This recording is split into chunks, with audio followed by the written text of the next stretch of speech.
Test, test, testing on actual broadcast. Test.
Good evening and welcome to Zion's Banner.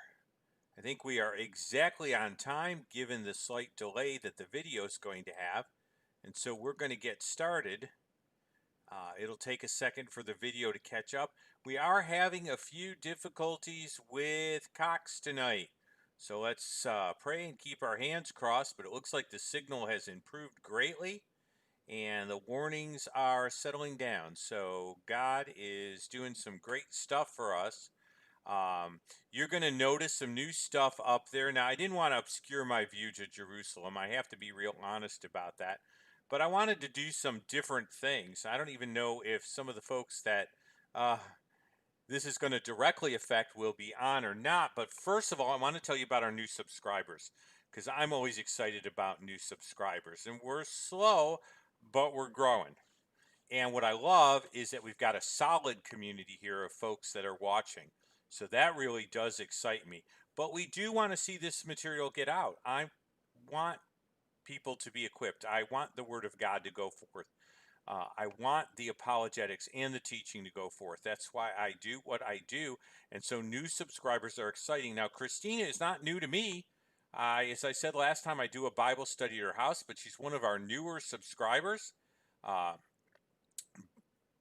And we have two other new subscribers there that are recent. I want to give a shout out to them if they're in the room. If not, I want to acknowledge them.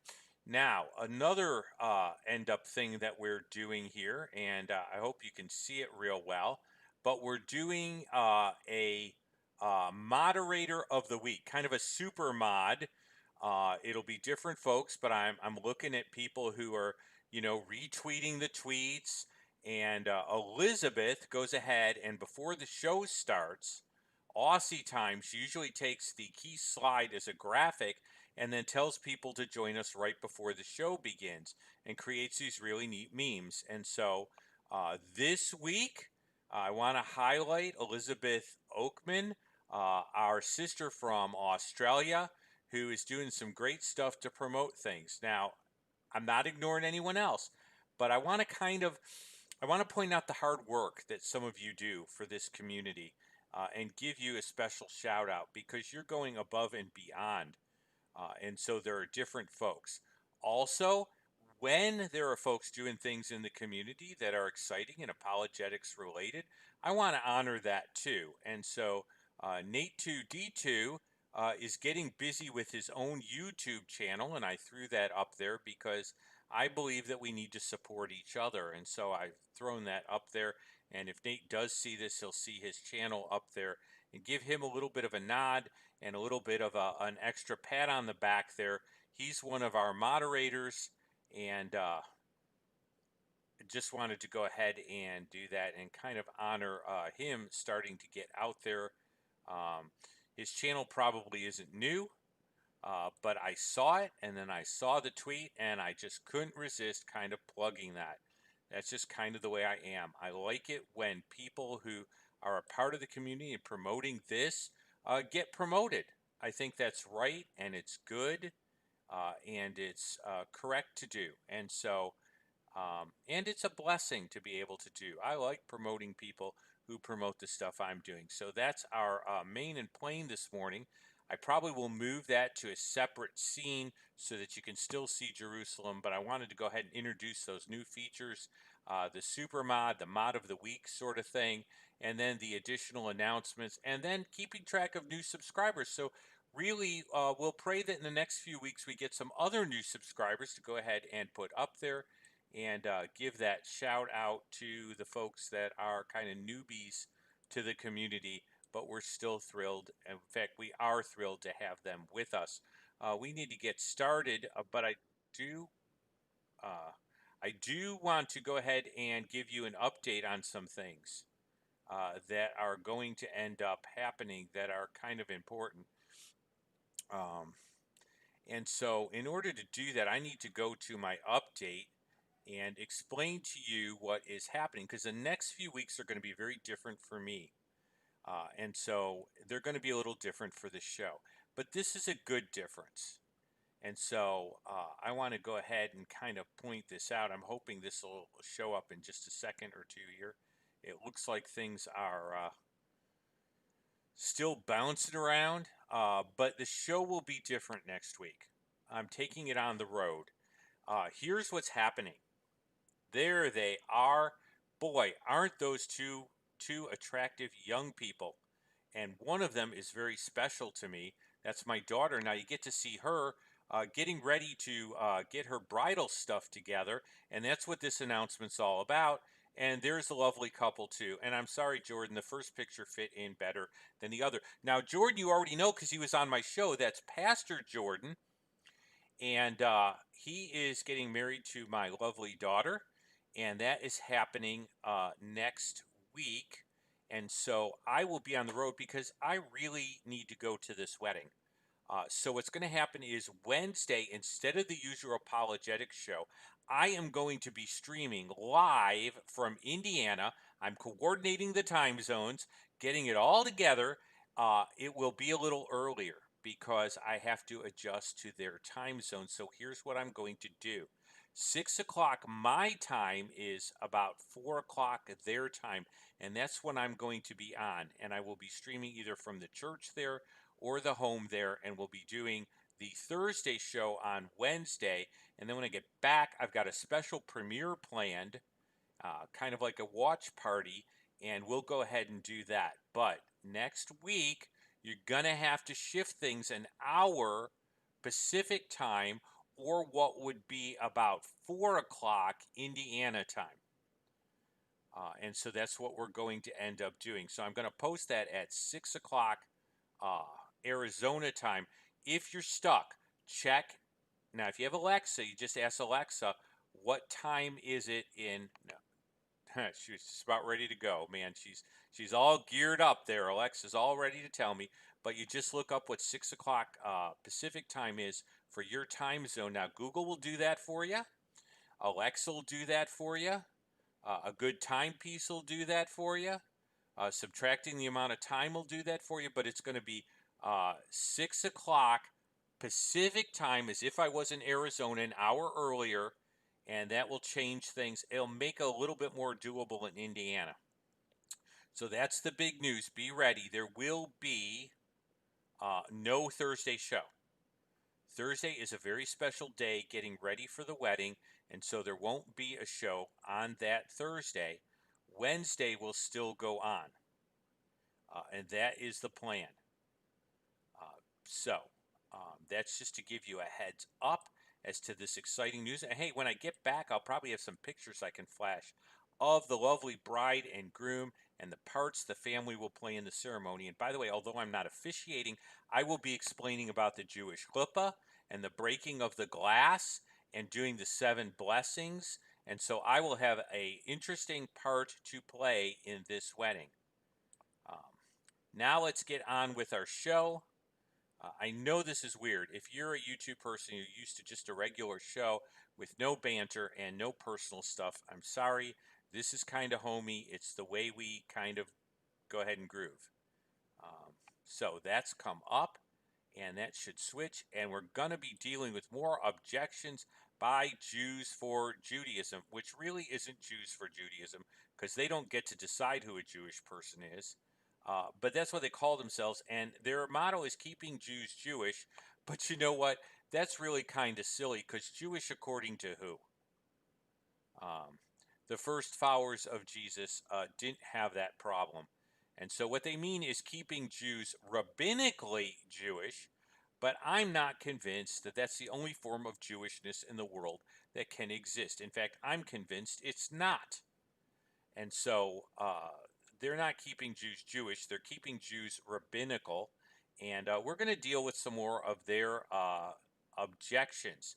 Now, I have a clip that should be all set up and all ready when we hit it. Did Jesus fulfill any of the messianic prophecies? Now, this detractor says Jesus didn't fulfill any of the messianic prophecies. That's a pretty big claim. Any is like all, and that's a tremendous claim, but he wants to go ahead and prove that Jesus didn't fulfill any of the messianic prophecies, not one of them. And his objections tonight are going to be related to the temple and world peace. They're pretty standard objections, but we're going to take a look at these, and we're going to get into an interesting section here. So I'm going to go to my detractors corner because we want to be polite, hearing people.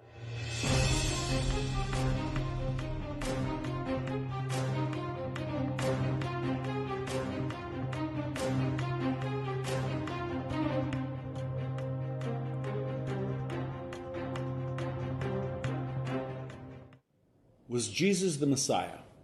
Let's examine the facts. The missionaries claim that Jesus fulfilled all the prophecies pertaining to the Messiah.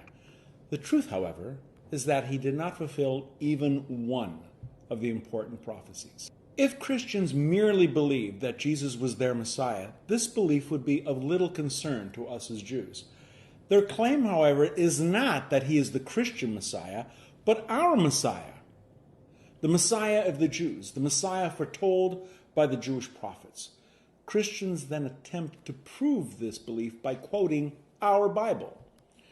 Certain Christian missionary groups have set up front organizations like Jews for Jesus, through which they entice naive Jews to Christianity with an old and discredited argument.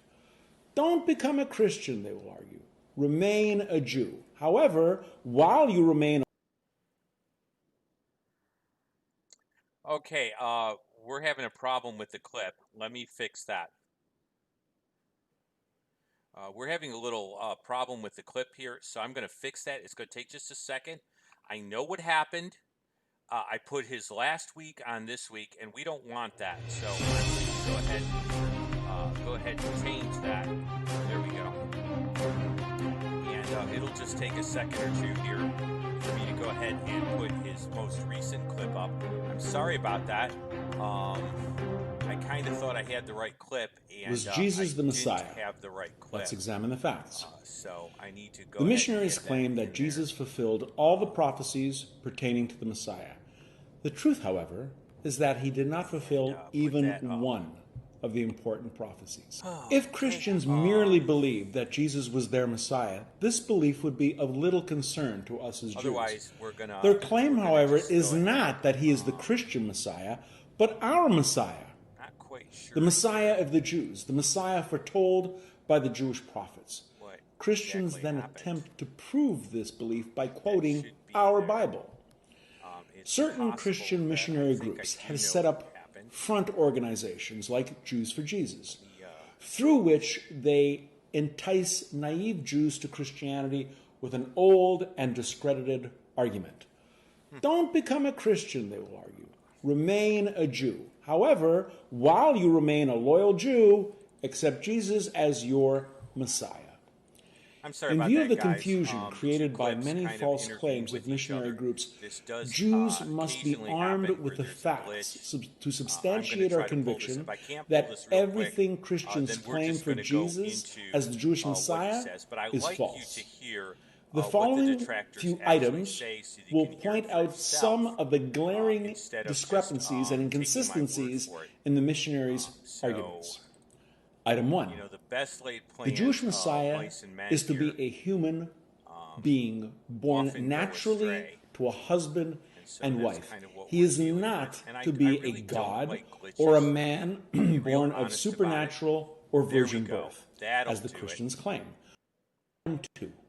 The Jewish Messiah is expected to return the Jews to their land. Jesus was born while the Jews still lived in their land, before they had gone into exile. He could not restore them to the land because they were still living in it. Item 3.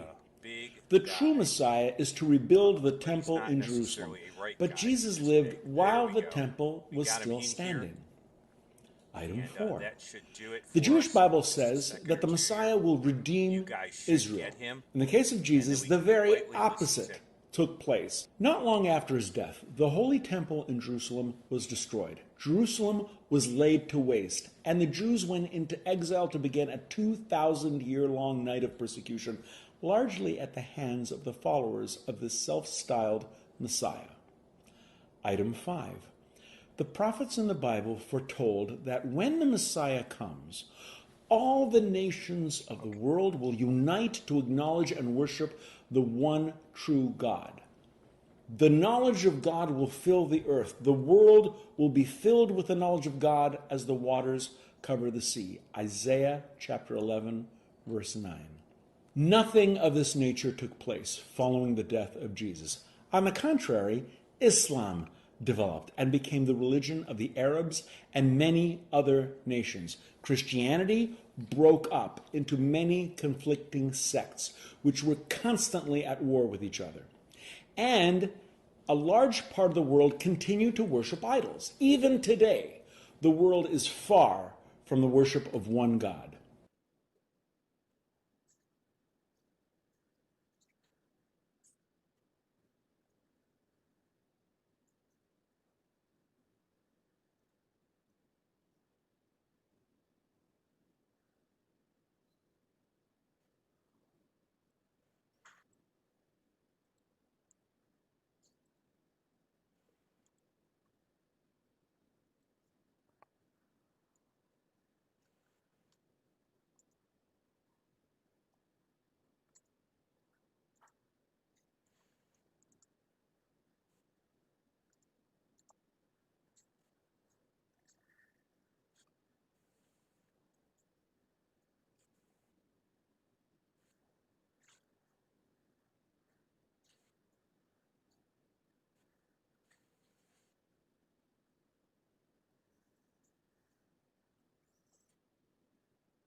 Okay, I'm really kind of sorry about that. Now, what you missed at the beginning was his argument that Jesus had to rebuild the temple, and that's a key argument, and I didn't really want you to miss that.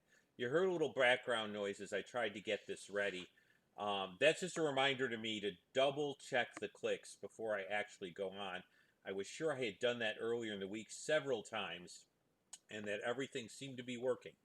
But again, it ends up happening that they're not. Uh, there's no video on the screen because it was just a second ago and I saw it there. And he has finished. And so what we've done is we've finished with his clip. I only took part of the clip here. I will go ahead and go to main and plain here and close off our additional features so that you can see Jerusalem again. There you are. And that's why there's no video, simply because we're now back in a discussion mode. Um, so the video was there, uh, but not the way I would have liked it. And so it's just every so often I run into a glitch, and I just really need to double check it on the night of. I think things that hold, and then they don't necessarily hold. So um,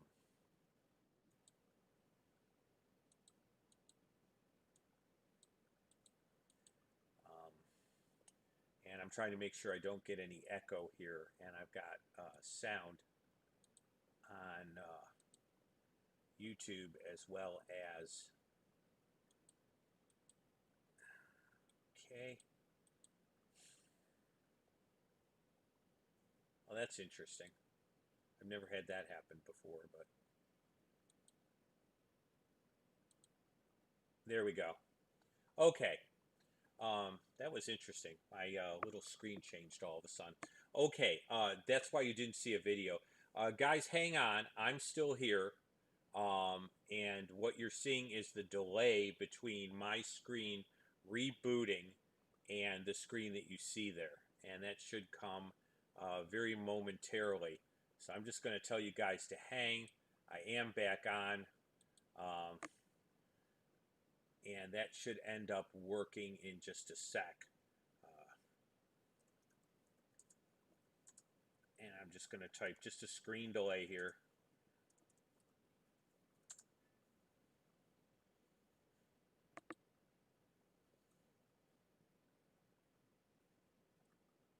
There we go. And I don't know why the screen delay is not receiving enough video to maintain.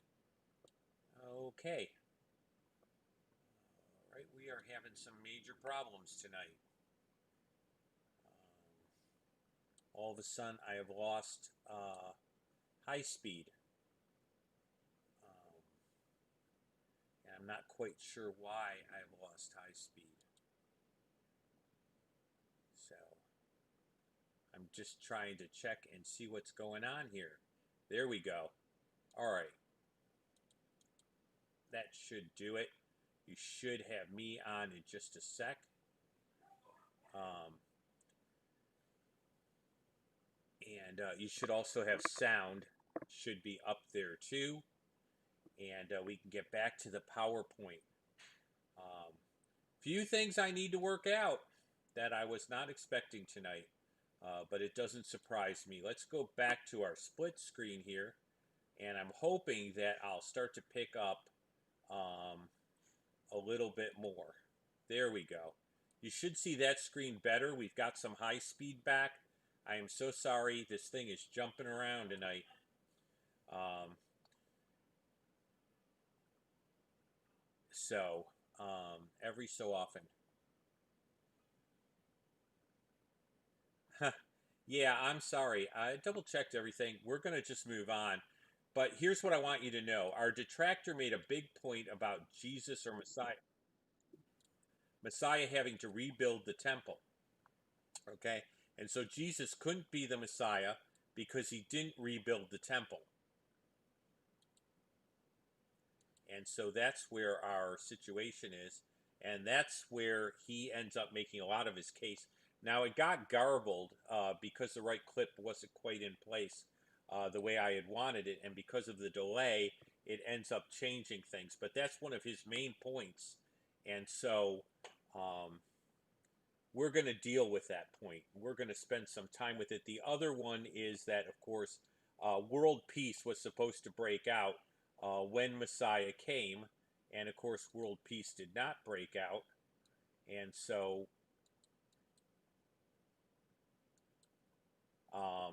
that presents a problem in his mind that Jesus couldn't be the Messiah because world peace didn't break out. And those are the two main things I'm going to deal with.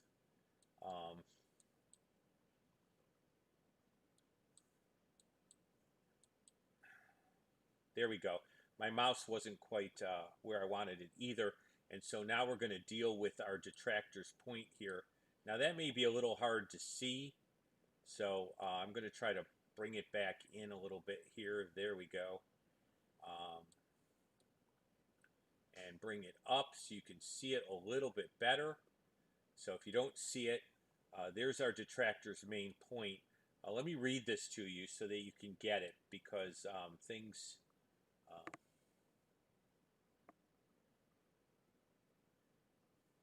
Okay, Joff made a great comment. Our detractor, I'll show you what he's working off of, because he's working off of some old Jewish opinions here. So we need to ask questions. Now, whenever I come across something like this, you question the premise. Okay, that's what you basically do, is you question the premise. And so the two valid questions to look at this argument. First, does the Bible really say that Messiah is supposed to rebuild the temple, or supposed to build it? Or is this just Jewish opinion? Because this could just be rabbinical opinion. Is there a complete consensus among the sages of Israel that Messiah was supposed to rebuild the temple? Hey, even among rabbinical opinion, maybe there's no consensus here. Maybe this is a minority view that didn't necessarily ever really have any credibility in the Jewish community. I mean, does every sage say this? Is this really a complete consensus? Well, Dr. Brown makes an interesting point here, and it's a worthwhile point. You might be surprised to learn that there are very few messianic prophecies in the Jewish scriptures that say anything about the rebuilding of the temple. So if you're going to make the point Messiah is supposed to rebuild the temple, there really aren't a lot of scriptures at all that indicate that say anything about the temple at all.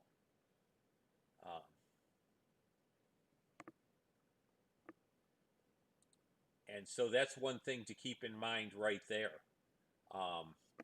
And Dr. Brown, of course, points this out very nicely. But let's move on further than that. Now, again, there's always a time delay.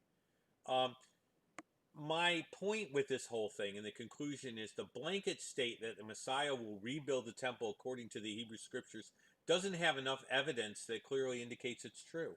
There's so little about the rebuilding of the temple and messianic prophecy that to make that sort of blanket statement just doesn't have a plethora of texts to back it up. It's really a very weak statement to make. And so that's the first point. When he says the scriptures say, that makes it sound like the totality of messianic prophecy is making this point, but there really isn't a totality there as far as the rebuilding of the temple. So you might want to ask, where does he get this from? Well, we're going to get into that in a little bit, but there are two alleged prophecies that we really have to look at. And I'm sorry about the glitches, but if you are tuning into this, I really hope that you'll stay up till this point. Some people may tune into this and see a glitch and not end up staying. And I really hope they don't do that, because you're going to look at two prophecies here that can be used this way. Now, one of them both of them are actually in the book of Zechariah. Now, we're going to look at the main one that really is the contention point. The other one can be solved very quickly. But the main one is a little difficult. I'm going to be honest. I had to do some work on the main one that we're going to look at. Now, what's interesting here is this man is making this claim. There are two verses that even really kind of might give the impression that Messiah is supposed to rebuild the temple. There in the book of Zechariah, Dr. Michael Brown makes this point. In fact, Rashi believes there's nothing about the Messiah in the verses in question, and that the prophecies refer to events that took place more than 2,500 years ago. Let's look carefully at the relevant text. So, what he's saying is, the only verses that seem to indicate this at all, Rashi, who is considered a great sage of Israel, didn't regard as having to do with Messiah at all. So, first of all, there aren't a lot of prophecies that deal with it. So, you can't make the statement that messianic prophecy says, because there aren't a lot of messianic prophecies that indicate Messiah will rebuild the temple. But beyond that, uh, uh, Joff, that's the way I'm pronouncing it. I should pronounce it Jeff, but it's the old English spelling. My parents had a choice whether to spell my name that way or take the old French spelling, which is Jeffrey. They went with the old French. I don't know why. They just did. He raises an interesting question. I'm not sure how to square the Old Testament prophecies about future sacrifice um, with Hebrews. I'm not sure if I'd argue for a future temple. Could you stay with us? Because I'll go back to that question. That really is a good question. It's a question that Dr. Whitcomb dealt with. It's a question that I want to go back to. So hang in there.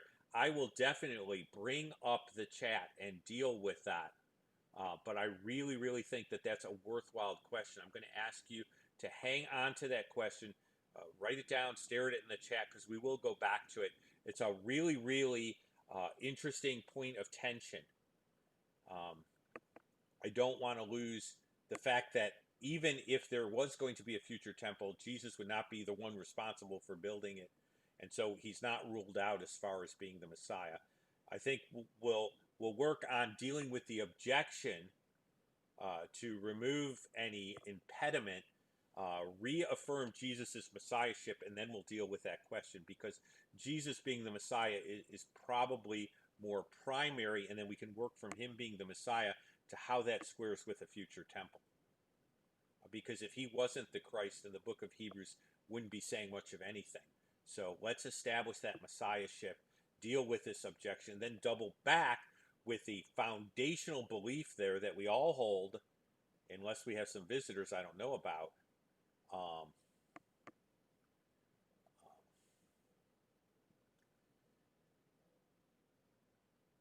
Rashi didn't accept the position on the only verses that really seem to indicate Messiah is supposed to rebuild the temple that our detractor is. There are two references. They're both in the book of Zechariah. Let me give you some background to the book of Zechariah. The exiles have returned to Israel. They begin rebuilding a temple, and they're stopped because two no-goodniks, to use the Yiddish, end up creating trouble for them. And so they stop their building on the temple, fearing reprisal. Now, God takes care of that little problem. But Zechariah and Haggai are urging the people to take heart and take up rebuilding again. You have the governor of the province of Trans-Euphrates, it's not called that, and another guy and their associates object to the work and demand their authority to basically stop it. The authorities search, and what's brought up is the royal decree by Cyrus, which allows for the rebuilding, the return and the financial aid and everything for the temple to be restored. And so that Darius himself encouraged the Jews, complying with the earlier decree, paying for the rebuilding and providing animals for sacrifice, discouraging others from hindering the work. And so the opposition drops away. All right?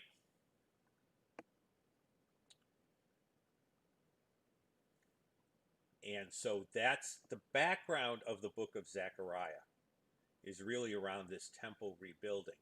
And that's one of the reasons that this sort of view sometimes gets put there.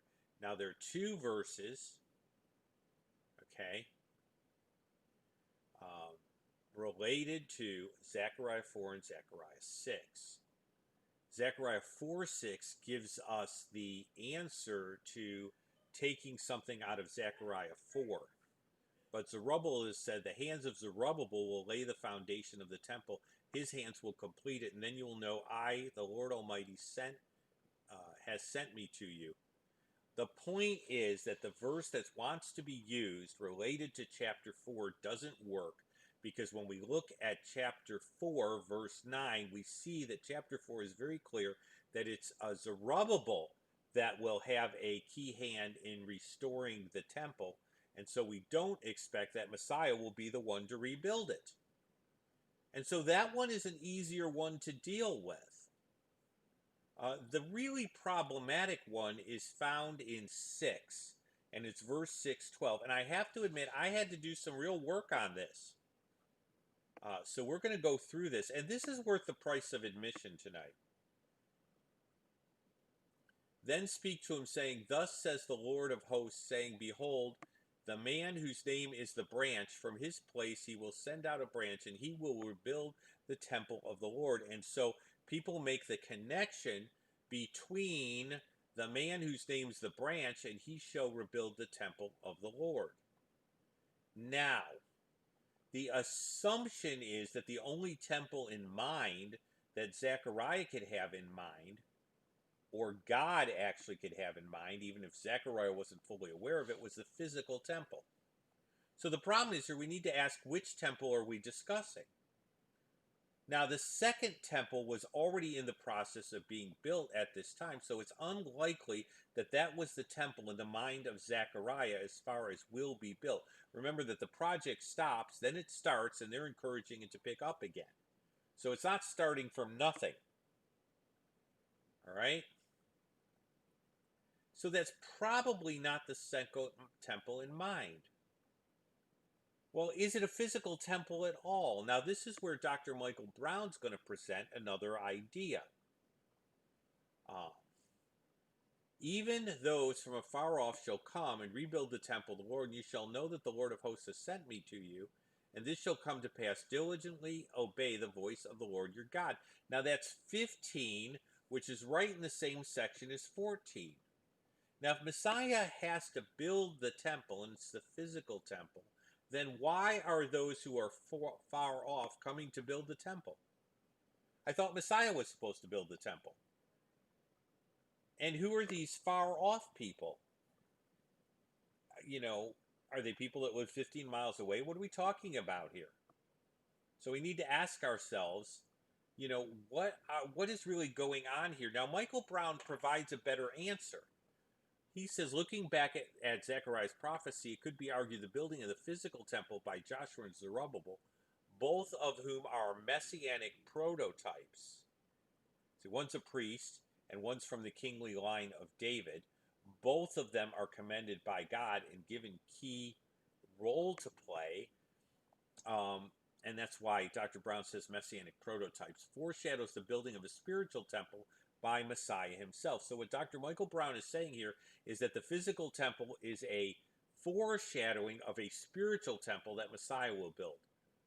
What is interesting about this spiritual temple concept is that its origins are found in the Tanakh, where the Lord declares he will dwell in the midst of his people just as he had promised to dwell in the midst of the tabernacle temple. And what he's saying here, and we need to understand this, is we talk about this intertestamental sort of thing. It's one story and there are these motifs and these scenes. And what he's saying is the idea of God's people being the temple is not an idea out of the blue. Okay? The idea of a spiritual temple is perfectly in keeping with the Tanakh. In fact, I will tell you that one of the cool things in the story is to follow the theme of God dwelling with his people. Remember that Eden was sort of like a temple. God dwelled with man and visited man regularly there. Man fell.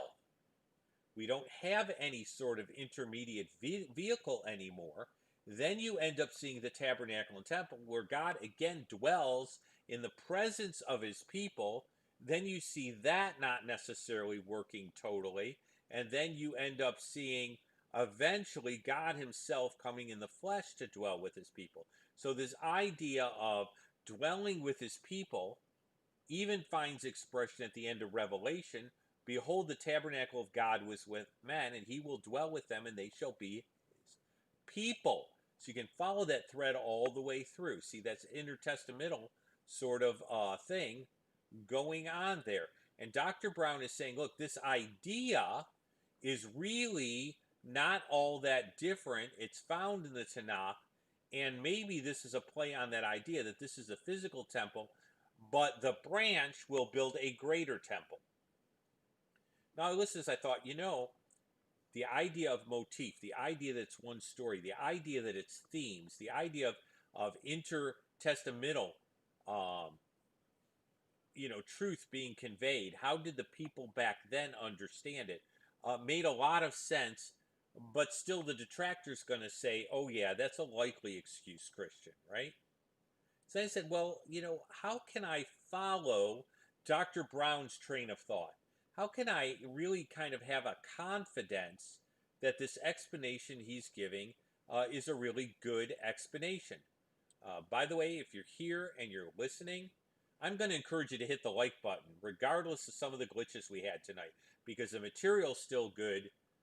Yeah, I hate it when it doesn't look professional, but every so often something will happen. And I need to work on that. But in the meantime, God is greater than my mistakes. So how do I get to this? Well, you know what? Malachi 3:1 really helps us here. Now catch this. Behold, I send my messenger. That's actually what the word Malachi means.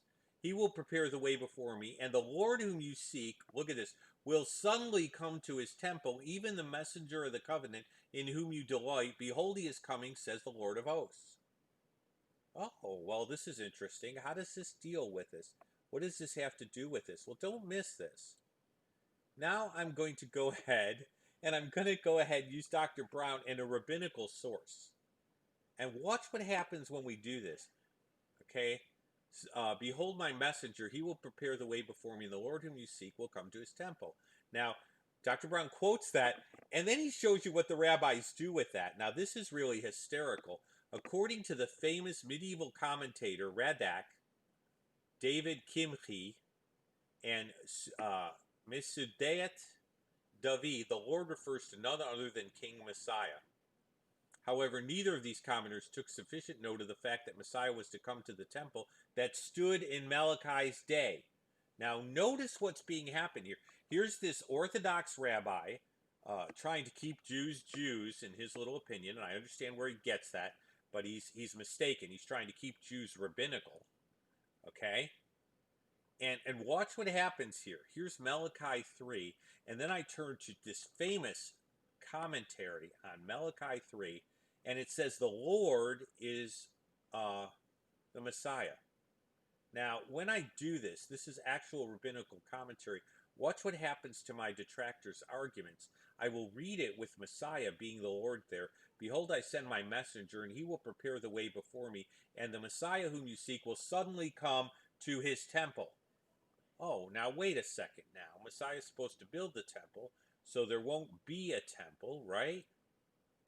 Well, see, if Messiah supposedly come to his temple, as Rabbi Kimchi states, it follows the temple must be standing when Messiah comes, which was in Jesus' day. Remember that the Herod's temple was actually a construction improvement project. Okay?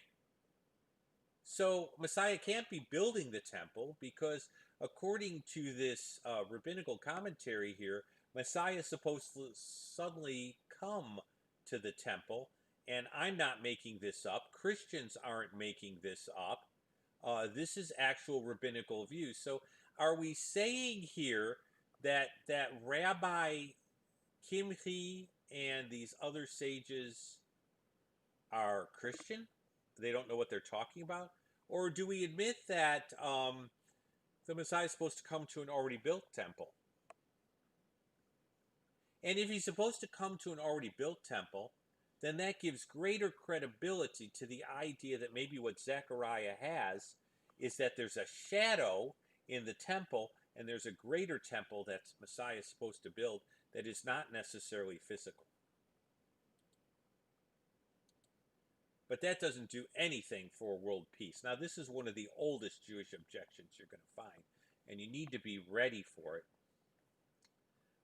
Jesus isn't the Messiah because there's no world peace. Now, I'm going to ignore the comments about persecution here, okay, because he throws out a little barb, mostly by the followers of Jesus. No, mostly by the Roman Catholic Church. So I'm not going to even attempt to unravel his misunderstandings about Christianity and the Catholic Church and medieval history. Let's just take the general "there's no peace in the world." Now, he makes a faulty conclusion here because he assumes something, that the Messiah is unconditionally going to bring world peace. And Dr. Brown says the problem with this argument is that it's a circular argument. Of course, I could answer this objection with a question. Why should there be peace on earth if we reject the Messiah, the bringer of peace? You see the turnaround in the question. Does the Bible really say Messiah is supposed to bring peace, even if he's rejected? I mean, what are the conditions on which Messiah is going to bring that peace? And so this is a circular argument, and it's faulty logic. First of all, one of the key things is that Jewish people are unaware that the priestly side of Messiah's ministry has been deeply downplayed in Judaism, and it's very important that you understand it. You help your Jewish friend, if you run into one, understand that there is a priestly role, that Messiah is supposed to have more than one role. So his role is not just that of king, but it's also that of priest. Judaism doesn't say anything about that anymore. So most Jewish people have a strong objection to Jesus as the Messiah because they don't really understand what the Messiah is supposed to do. They have a half picture or a skewed picture of what Messiah is supposed to do. But this role was understood by the sages, and that's what's interesting. It's quite possible, if Messiah has two roles, that he will fulfill one role at one time and another role at another time. So let's look at these roles to understand Messiah's kingship and his priesthood. Now, the key passage to go to for this is Psalm 110, 1 through 4. It's a really great picture. The Lord says to my Lord, sit at my right hand till I make your enemy your footstool. The Lord shall send his the rod of your strength out of Zion. Rule in the midst of your enemies. That's pretty kingly. Your people shall be volunteers in the day of your power. In the beauty of holiness from the womb of the morning, you have the dew of your youth. The Lord has sworn and will not relent. You are a priest forever according to the order of Melchizedek. Now, what we have here are both of Messiah's roles. And you need to kind of just, bask in that. Let that absorb into you because it's so important. Okay? What we also have in this prophecy, as it comes up in just a second, and I don't want you to miss this, is we have a implied interim. This is why I believe in an implied interim. So as this is coming up, and you see this, the next slide will point out the interim that must occur. And so when we look at this, there are two sections to this, but I'm going to highlight a word that creates this implied interim that is so important. The Lord says to my Lord, sit at my right hand till, and you could read that as until. Till is just a little older English. I make your enemies your footstool. You are a priest forever according to the order of Melchizedek. And I want to focus on a certain phrase there. Till I make your enemies, or until I make your enemies, because we don't usually say till anymore. We say until. And you have a phrase here that begins with the Hebrew word od. And what it does is it creates an interim. Now, when we're looking at this prophecy, watch what happens. My Lord says to my Lord, come and sit at my right hand until something occurs. Okay? So there's an interim implied. Whenever you see till, you have like an interim or a terminus point. Now that indicates the seating of Messiah at God's right hand, then an interim, which is very interesting because there's no interim expected in the mind of our detractor. Now let's look at some rabbinical reasons that we could throw at our detractor that would give reasons why Messiah would not have brought world peace. This is really, really interesting stuff. Dr. Brown points it out, and I'm so glad he does because it's really neat. Here's a rabbinical text to think about, he says. Why was the second temple destroyed? Now, that's a big question for Jewish people. Why was the second temple destroyed, seeing the people were engaged in Torah, keeping the commandments and performing charitable deeds? Now, one could argue how well they were doing at that, but the point is they're asking why the temple was destroyed. Watch what the Talmud in Yoma 9b says to give a reason for why the temple was destroyed. Because at that time there was hatred without a cause. That's interesting. Who was being hated? Yeshua himself said that the Jewish leaders hated him without a cause. John 15:18 through 25. And Michael Brown posits these words. Is it possible that the great sin that led to the destruction of the temple was the hating of Messiah without a cause? And it was from that very year of his death, 30 CE, that the atonement sacrifices ceased to be accepted. Now that's very interesting because it gives a reason why Messiah might not have brought peace.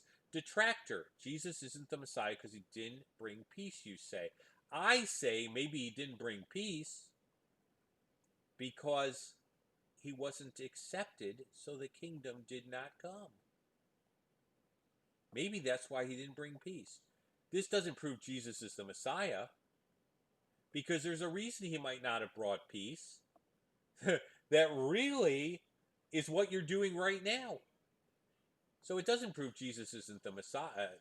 It doesn't prove Jesus isn't the Messiah because there's an intervening reason that can explain why there is not world peace and why Jesus could still be the Messiah at the same time. These things are not mutually exclusive. But let's go into another one. This one's really interesting. Maybe Jesus is, as I said before, priestly ministry needs to precede his taking up the throne, which is a really biblical reason for believing this. But the funny thing is that the rabbis even give a reason why Jesus' priestly ministry must precede his kingly ministry. So not only does the Bible clearly indicate that his priestly ministry should precede his kingly ministry, but the Talmud itself gives us a reason why his priestly ministry should precede his kingly ministry. This is the Talmud tractate from the Babylonian Talmud, Yoma 39b. Watch what's said in it. God did not accept the sacrifices that were offered on the Day of Atonement for the last 40 years before the destruction of the temple. Now watch what that does to timing as we go through this. This is known to the people by the means of a series of special signs, all which turned up negative for 40 years. And then it says, go see Yoma 39a, where these things are talked about. The temple was destroyed in 70 AD. The sacrifices were not accepted for 40 years before that. Wow, that's interesting. Let's see. If we go from 70 AD and we subtract 40 years, where do we come to? What great event, Dr. Michael Brown asks, happened in year 30? Jesus was rejected and nailed to the cross.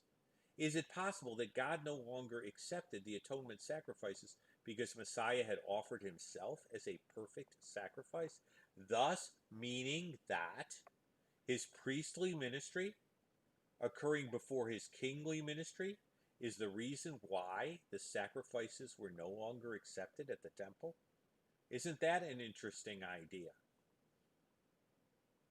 Which would demonstrate a very good rabbinical reason why his priestly ministry preceded or had to precede his kingly ministry.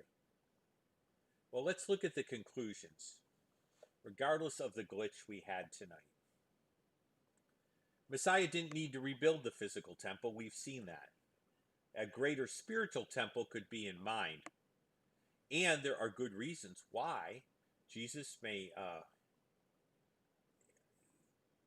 just in short, he didn't need to do that. There's no real prophecy that directly states Messiah has to rebuild the temple. By the way, that idea comes from Maimonides. Now, other Jewish sages said it, but again, it was popularized by Maimonides. So this is a Maimonidean thing. All right? We've seen it doesn't have to be that way. It's not at all true that way. Messiah in his priestly office did fulfill what was needed. See, if his priestly office precedes his kingly office and he fulfilled what he was supposed to in his priestly office, then he fulfilled what he needed. And there can even be some rabbinical reasons why he hasn't brought peace to the world. The detractor's argument really doesn't work. He just makes a blanket statement that Messiah has to rebuild the temple. He doesn't prove Messiah has to rebuild the temple, at least not from the scriptures. And he doesn't take into account other explanations for the verses that he's looking at. He already has decided Jesus isn't the Messiah, and he's making a series of assertions in order to demonstrate his case. His argument doesn't succeed. So now let's go back and deal with some really, really good questions. I'm going to leave the conclusion slide up here as I deal with the things I'm going to deal with. Jeff, and I just keep wanting to do Joff, but I'll do Jeff, points out an interesting question. And I'm going to go and see if I can snag that because I really think that I can pull this up today.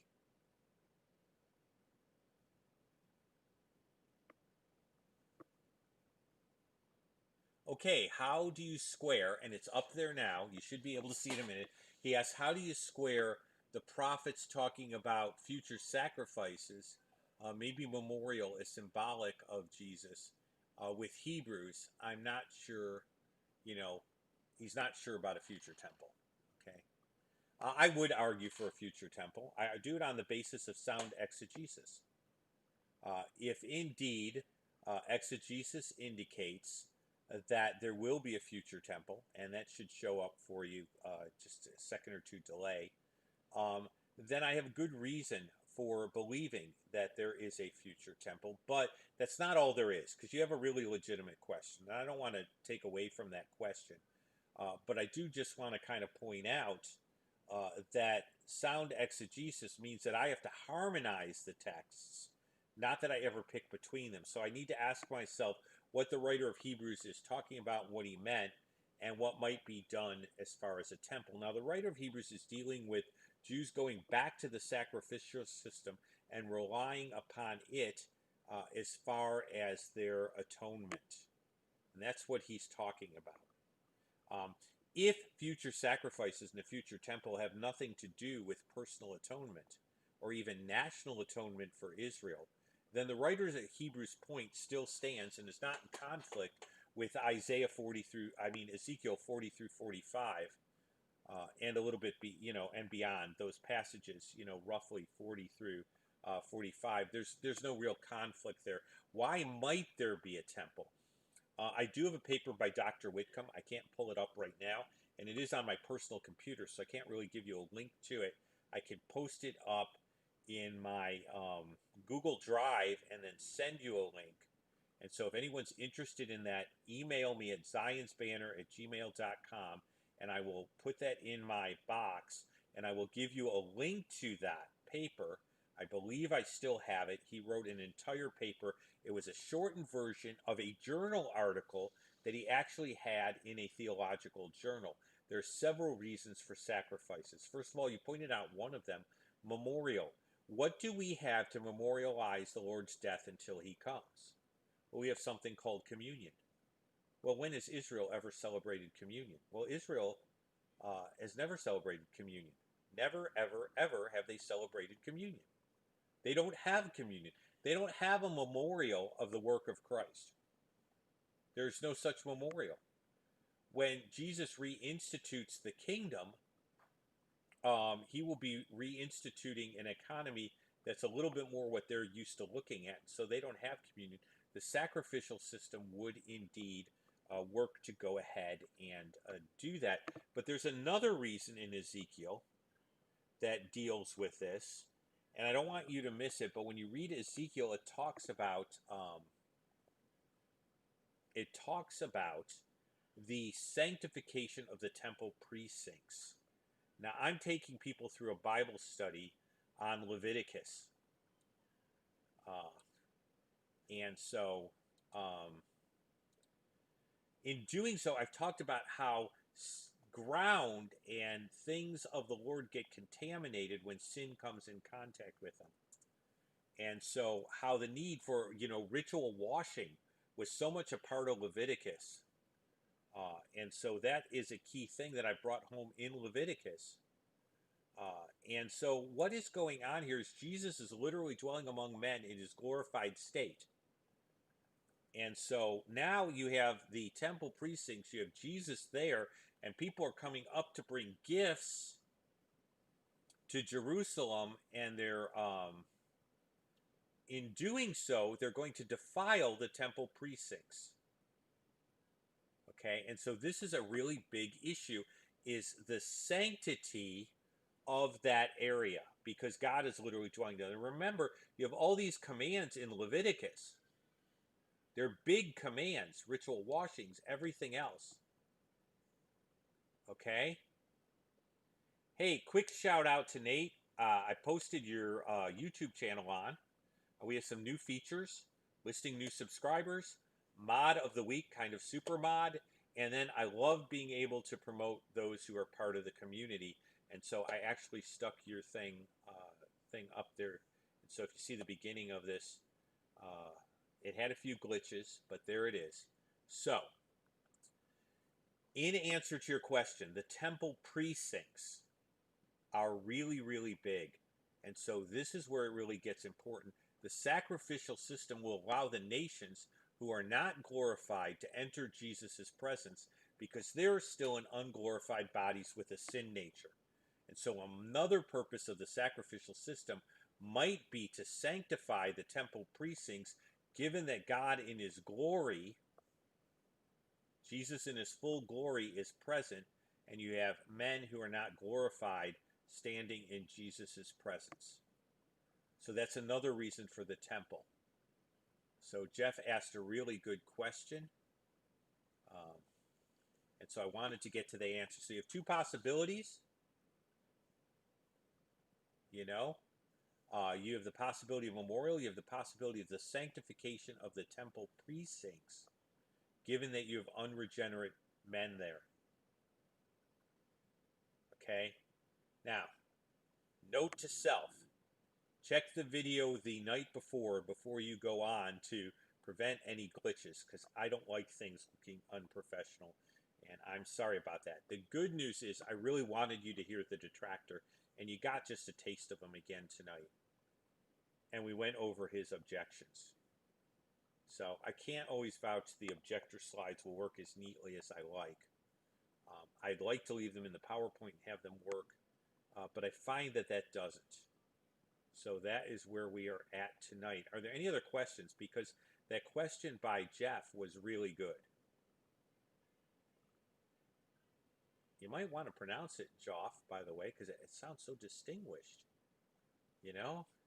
Especially if you lived in, some place that you could, like, from such and such place. Like, I've often thought about saying, I'm Jeff from Tarrington Place. Okay. Okay, is this based on a premillennial view? It doesn't have to be, but yes, it is based on a millennial view in the sense that I do take Jesus' kingdom promises as being physically fulfilled. I believe that if he's going to sit on the throne of his father David, I know where David ruled. So yeah, in my case it is. There are two types of premillennialism, though, and I want to let you know that. There's classic premillennialism, and then there's something called historic premillennialism. And the two things are different. So I just want to kind of let you know that when you ask that question, I almost feel like asking, are you talking historic premillennialism, or are you talking about classical premillennialism? Because those things are even different.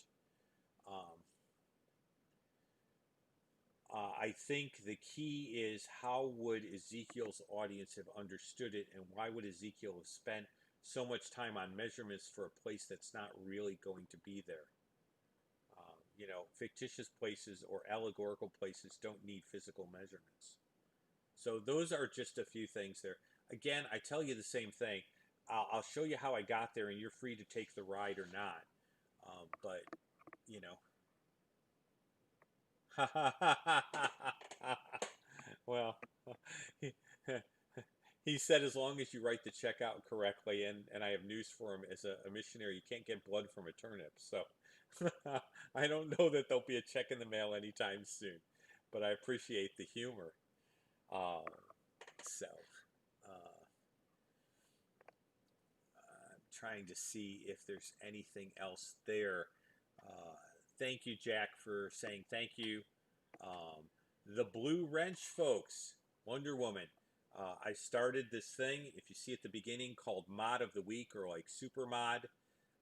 And that's just trying to highlight you folks that do so much work for the site behind the scenes, and you often don't get noted. And so I've created that, and that'll be based on retweeting my tweets about the post. This week it was Elizabeth Oakman. She does these great memes and little posts to join us with the show, and a graphic of the slide. I know that you're all doing things too, but I'm paying attention to like Facebook posts, and sharing Facebook posts and tweets and all those things that let people know we're out there. And the reason is I just want to get this material out. Now, admittedly, I want to get this material out when it doesn't have the glitches tonight had. But even with that, I think the material is still worthwhile. Um, and so we have had a host of problems. Also, go back to the thing. We're going to be broadcasting different next week due to the marriage of my lovely daughter and Pastor Jordan, who you saw on a previous show. And so our schedule is going to be different next week. And I kind of let people know about that. The Wednesday night broadcast will be Thursday, and it'll be an hour earlier, and I'll be broadcasting from Indiana. Keep your fingers crossed. I've not tried to do this on the road. Okay? So I'm not sure how this is going to work. I'll be using the church high speed, or the high speed at their house, so it'll be really interesting. Thanks. If you supported us at Chosen People, I will be getting thank you notes. They'll be getting thank you notes out. Um, and I'm really grateful Steve does that. Some people do it through Patreon, but I really appreciate it. I absolutely love it. And it's really cool that some of the folks that are seeing these broadcasts are doing that, because really, chosen people might not make the connection, but it's kind of neat to see these two parts of the ministry dovetail. So, okay. So, I'm seeing if there's anything else on the boards for tonight.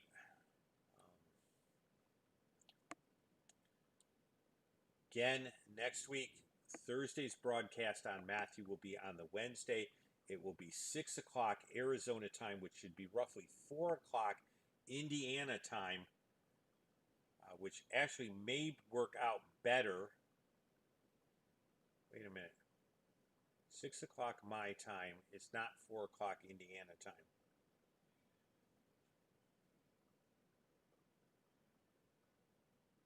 Let me correct that.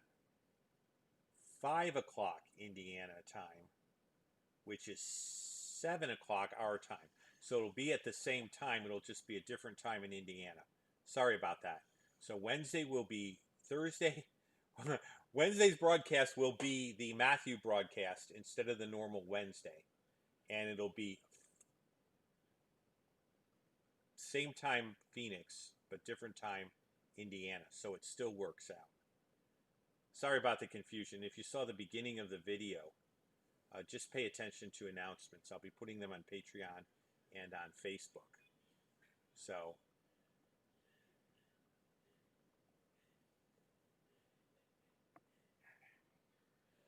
yes, Indiana is a split time zone. Um, Well, you know what? There's an app for that. This is what I use Google for because I travel all over.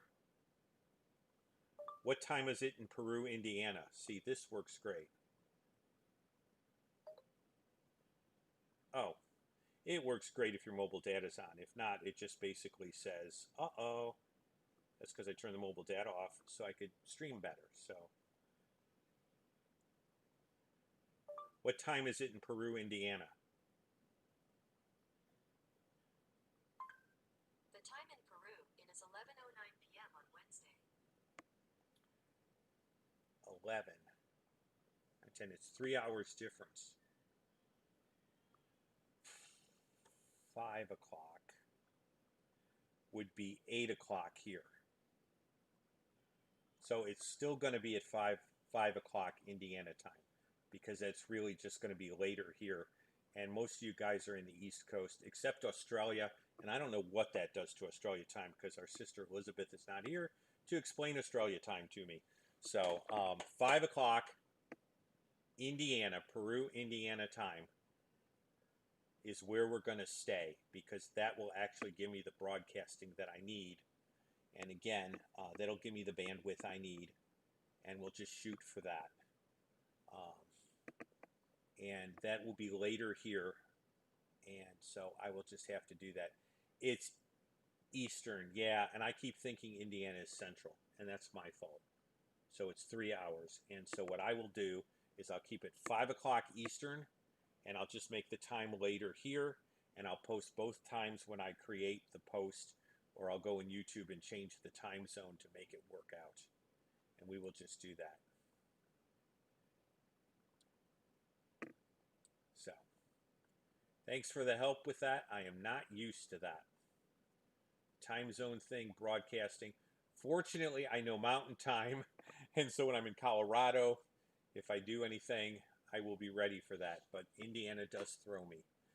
There was a question about doing a teaching on Ezekiel 26. Atheists say that it's a false prophecy. Dr. Josh Brown had a video that said that the Hebrew points to it being false. Raymond, please send me that video.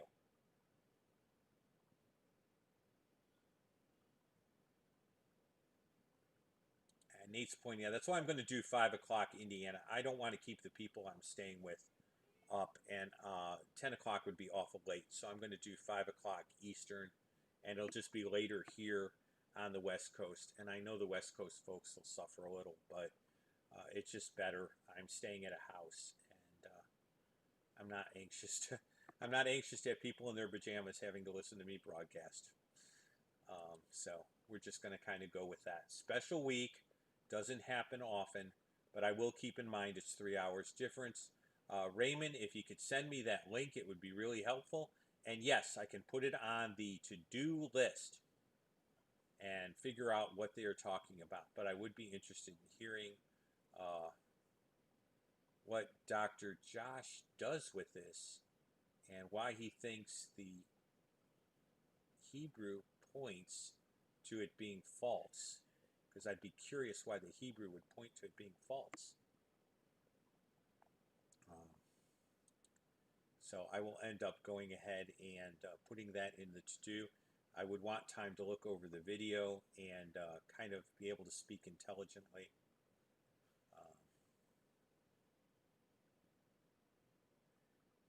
You guys are right. I'm getting punchy. 5 o'clock minus 3 hours is 2 o'clock our time zone. I misspoke.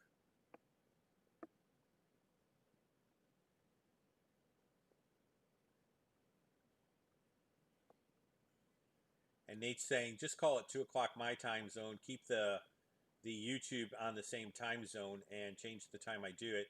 And it would still work out the same because it would be 5 o'clock Eastern and YouTube would tune the time conversion. And you're right, as you go closer to the sun, it's getting late, guys. I guess I'm turning into a pumpkin. But you're right. YouTube, I guess, will do the time conversion for me. And I don't have to worry about it. Well, that's good to know. Didn't want to mess YouTube up. But I guess they'll broadcast it at the time zone here. but it'll still be the same time zone there. This gets really strange. I'm going to be like in two places at different time zones. You know, this is like a Star Trek thing for me. You know, I'll be like live in Indiana, but appearing in Arizona at two different time zones. This is really strange.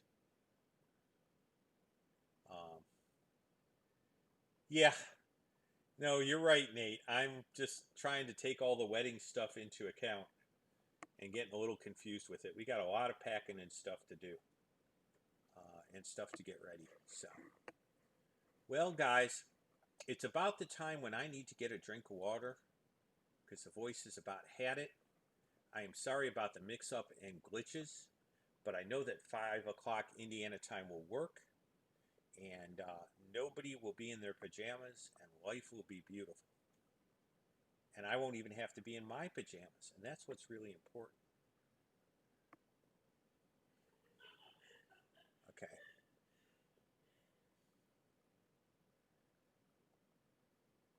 Well, I'm going to go ahead and get ready to stop streaming. And again, what can I say? It's been an interesting night, but it's been an important topic. And that's what's really important.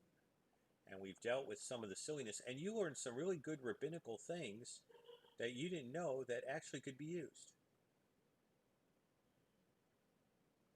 And thank you. There is tomorrow night. And I look forward to seeing some of you tomorrow night. Thank you for hanging in with me despite all the little minor things. And we will try to continue to streamline this and make it better and better. And I will have to check for those occasional ghost in the machine things that go on. Hey, I didn't even know someone was there that was there. That is so cool. I gotta say hi and bye. That is so cool. And of course, Ramon, I'm always thrilled when you're here. I can't get a link to it called Tired of Hearing About Tyre. Okay.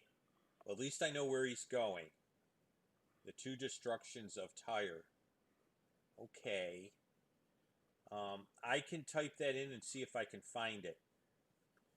But it's always good to know what the other person's saying, particularly if he's going to try to access the Hebrew. I don't want to do Hebrew on the fly, especially because some prophecies can get a little ambiguous. So, alrighty.